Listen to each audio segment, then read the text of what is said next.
वर्णमाला का सबसे पहला अक्षर होता है क। कदाचित इसीलिए इस जीवन का, इस संसार का सबसे पहला और सबसे महत्वपूर्ण गुण है कर्म। अब ये कर्म क्या है? जन्म से लेके मृत्यु तक के इस जीवन काल में मनुष्य जो कुछ भी करता है, ये होते हैं उसके कर्म। अब ये कुछ भी हो सकते हैं, दया से दी गई भिक्षा भी, छल की मंशा से कही गई मिथ्या भी। अब एक मनुष्य का कर्म समस्त मानव जाति का प्रारब्ध निर्धारित कर सकता है। इतनी शक्ति होती है इस कर्म में। और जब बात की जाए धर्म स्थापना के सारथी की, तो उसका सबसे महत्वपूर्ण गुण कर्म ही है। इसलिए मैं खोज रहा हूं एक ऐसा व्यक्ति जो वीर नहीं, कर्मवीर हो। क्योंकि इस रथ की रास हो या इस संसार की आस, दोनों को वही संभाल सकता है। अब देखना यह है कि स्वयंवर में ऐसा कौन व्यक्ति है जो अपने कर्म को पूर्ण निष्ठा से साकार करता है। धर्म। हम सभी धर्म के विषय में विचार करते हैं, कभी स्वयं के धर्म के विषय में, कभी किसी अन्य के धर्म के विषय में, कभी हम अधर्म देखते हैं उसके विषय में विचार करते हैं। अनेक बातें होती हैं, किंतु ये धर्म क्या है, ये कौन समझता है? यदि मैं आपको उत्तर दूं तो उत्तर सरल। धर्म वो जो मनुष्य को अन्य मनुष्यों के साथ या इस समस्त सृष्टि के साथ आनंद के साथ जीना सिखाता है। इसलिए तो कभी आप किसी धार्मिक स्थान पर जाइए, उस धर्म के स्थान पर जाके हमें शांति की अनुभूति होती है। परंतु धर्म का ज्ञान हो, इसका अर्थ यह नहीं कि व्यक्ति धर्म के पथ पर चल ही पाएगा। कई बार संबंधों में संघर्ष जब बढ़ जाता है, तब इच्छाएं जन्म लेती, क्रोध जागता है, अहंकार जन्म लेता है और फिर नाश होता है इस धर्म का। इसलिए दूसरा सबसे महत्वपूर्ण गुण जो इस सारथी में होना चाहिए, वो है धर्मवीर होना। अब देखना यह है कि कौन होगा वो व्यक्ति जो इस स्वयंवर में अपने धर्म पर अटल रहता है। क्योंकि वही व्यक्ति इस संसार से लुप्त होकर धर्म के इस पुनर्स्थापना के महाकार्य में मेरा सारथी बन सकता है। इस स्वयंवर में आने का मेरा एक ही उद्देश्य है, मेरे धर्म स्थापना के इस महाकार्य के लिए एक सारथी चुनना। अब धर्मवीर और कर्मवीर तो चुन लिया गया, देखना यह है कि ज्ञान किसमें, कौन है वो जो ज्ञानी।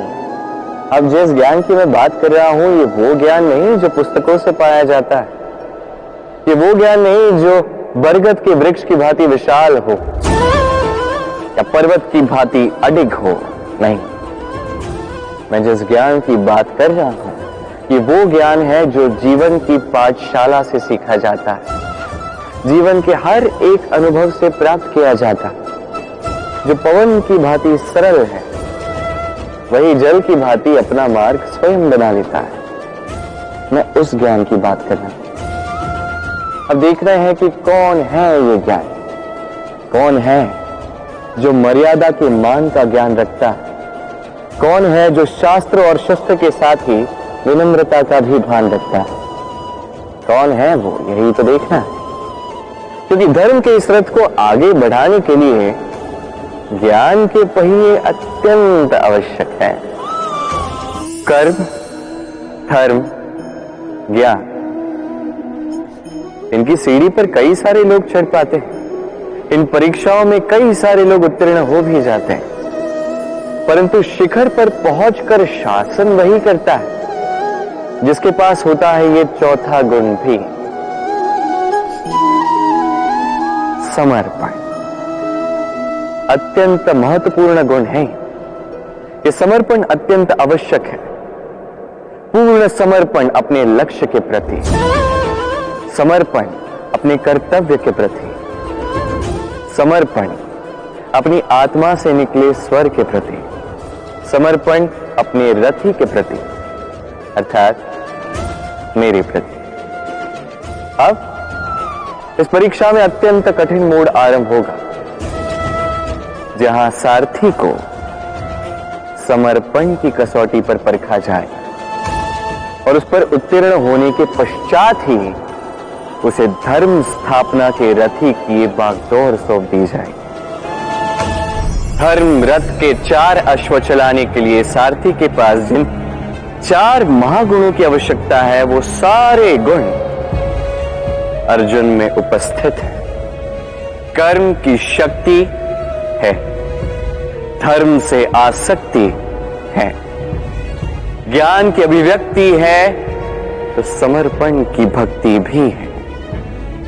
निश्चित रूप से धर्म रथ का सारथी बनने के लिए अर्जुन ही सबसे अनुकूल है, और वो केवल द्रौपदी का वर ही नहीं बनेगा। इतिहास में कुरुवंश का राजकुमार या इंद्रपुत्र के नाम से ही नहीं जाना जाएगा, बल्कि अर्जुन ही स्वयं इतिहास रचेगा। अर्जुन ही होगा कृष्ण सारथी। यत्र योगेश्वरो कृष्ण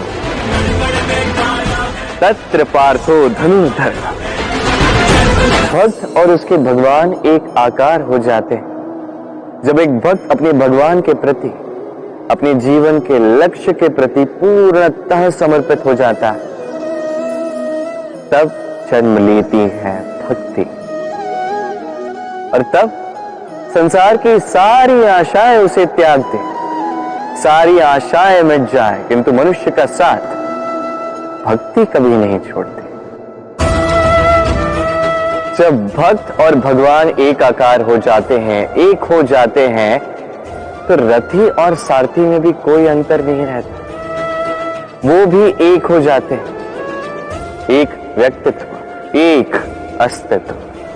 तभी तो कभी कभी बिना रथी के आदेश दिए सारथी रथ चला देता है, तो बिना सारथी की योजना बनाए कभी कभी रथी आक्रमण कर देता है। ये तो बस एक और गुण है उस सारथी का, जो धर्म स्थापना के इस महाकार्य में मेरा सारथी बनेगा। तो आइए और मेरे साथ प्रेम से कहें, राधे राधे।